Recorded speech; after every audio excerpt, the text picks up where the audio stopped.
রাধে রাধে বন্ধুরা, শ্রীরাধা ব্লগে তোমাদের সবাইকে স্বাগত। তো বন্ধুরা, আজকে আমি চলে এসেছি তোমাদের জন্য শীতের সন্ধ্যায় গরম গরম ডালের পকোড়ার রেসিপি নিয়ে।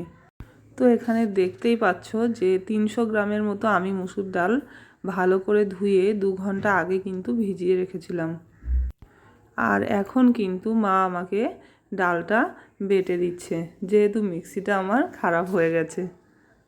আর এই রেসিপিটা কিন্তু খুবই সহজ আর খুবই সিম্পল একটা রেসিপি, আর খেতে কিন্তু এটা খুবই টেস্টি আর খুবই মুখরোচক। একবার খেলে বারবারই এটা খেতে চাইবে। আর এখানে কিন্তু মায়ের ডাল বাটাটা কমপ্লিট হয়ে গেছে। তো এখানে এইটাই হয়েছে বেটে। আর একই সঙ্গে মা এখানে 2টো শুকনো লঙ্কা, একটা কাঁচা লঙ্কা, কিছুটা আদা আর কিছুটা গোটা ধনে আর জিরে একসঙ্গে কিন্তু বেটে দিচ্ছে।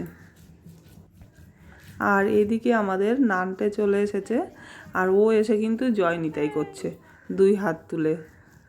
তারপরে ও চলে গেছে ওর দিদির কাছে। আর এখানে কিন্তু মায়ের মশলা বাটাটাও হয়ে গেছে। তো মা এটাকে আলাদা না রেখে একেবারে ডালের সঙ্গেই কিন্তু দিয়ে দিয়েছে। তো ডাল আর মশলা বাটা তো কমপ্লিট, এবার কিন্তু আমি বাকি কাজটা দেখাচ্ছি। আর এখানে আবার দেখুন নানটে চলে এসেছে দিদির কাছে নেল পালিশ পরতে। দিদি যা করবে ওকে সব দিতে হবে। তো এখানে ওরা নেল পালিশ পরুক, আর আমি চলে যাচ্ছি রান্নাঘরে। তো এই সামান্য উপকরণটুকুই কিন্তু আমি এখানে নিয়েছি।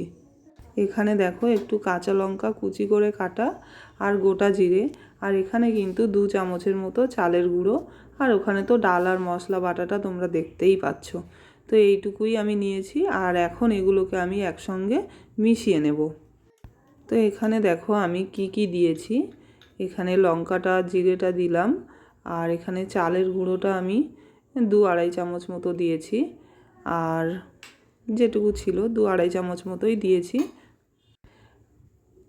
আর এখানে স্বাদ মতো নুন, আমি তো এখানে 1 চামচ আর অল্প একটু দিয়েছি, আর 1 চামচের মতো কিন্তু আমি এর মধ্যে চিনি অ্যাড করেছি। তো ব্যাস, এখানে আমার সব কিছু কমপ্লিট।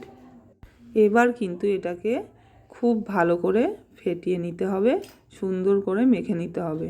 তো এখানে আমি প্রথমে চামচ দিয়ে করছিলাম, কিন্তু এটা চামচ দিয়ে হচ্ছিল না, যে কারণে আমি আবার এটা হাত দিয়ে খুব ভালো করে অনেকক্ষণ ধরে মেখে নিয়েছি।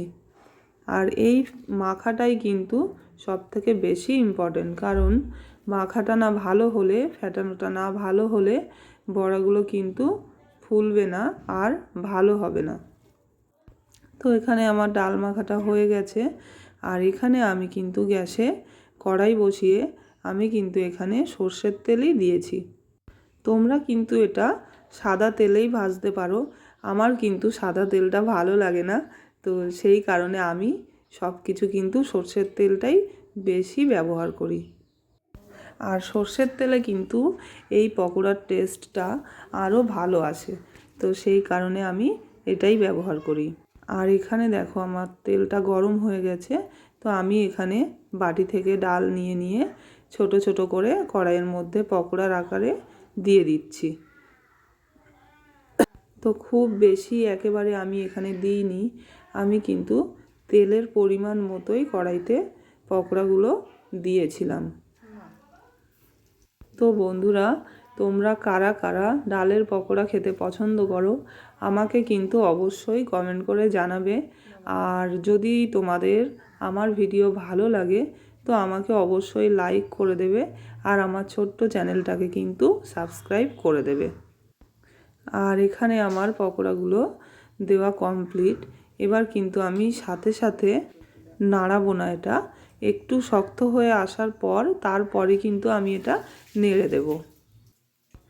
আর এখানে আমার পকোড়াগুলো কিন্তু অনেকটাই শক্ত হয়ে এসেছিল, তো সেই কারণে আমি আস্তে আস্তে এটা কিন্তু হালকা করে নেড়ে দিচ্ছিলাম।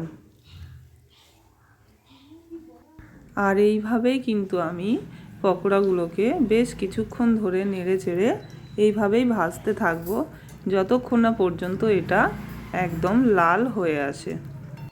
আরও একটা জিনিস আমি ভুলে গিয়েছি বলতে, ডালটা মাখার সময় তোমরা কিন্তু এখানে পেঁয়াজ কুচি, রসুন কুচি, ধনেপাতা এগুলো কিন্তু ব্যবহার করতে পারো। আমরা যেহেতু পেঁয়াজ রসুন খাই না, তো সেই কারণে আমি কিন্তু এখানে কোনো কিছুই ব্যবহার করিনি। তো তোমরা একবার এইভাবে বানিয়ে দেখবে এটা কতটা মুচমুচে হয়। আর আমাদের বাড়ির বাচ্চাগুলো তো এটা খুব ভালোবাসে খেতে, তো সেই কারণে আমি প্রায়ই কিন্তু ওদেরকে এটা বানিয়ে দিই। আর শুধু বাচ্চারা কি বলবো বন্ধুরা, আমাদের বড়দেরও কিন্তু এটা খুব প্রিয়। তো সন্ধ্যাবেলায় গরম চায়ের সঙ্গে, মুড়ির সঙ্গে, আর না হলে টমেটো সসের সঙ্গে এটা কিন্তু অসাধারণ লাগে। আর এখানে কিন্তু আমার পকোড়াগুলো ভাজা হয়ে গেছে।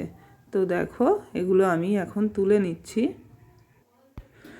আর এখানে কিন্তু বাচ্চাগুলো আমাকে অনেকক্ষণ থেকে বিরক্তি করছে কখন হবে বলে।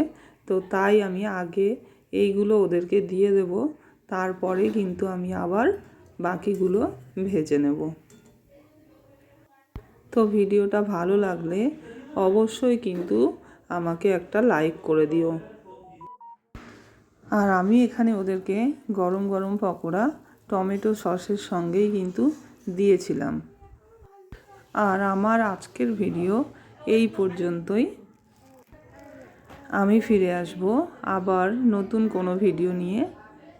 ততক্ষণের জন্য সবাই খুব ভালো থেকো, সুস্থ থেকো, সাবধানে থেকো। রাধে রাধে।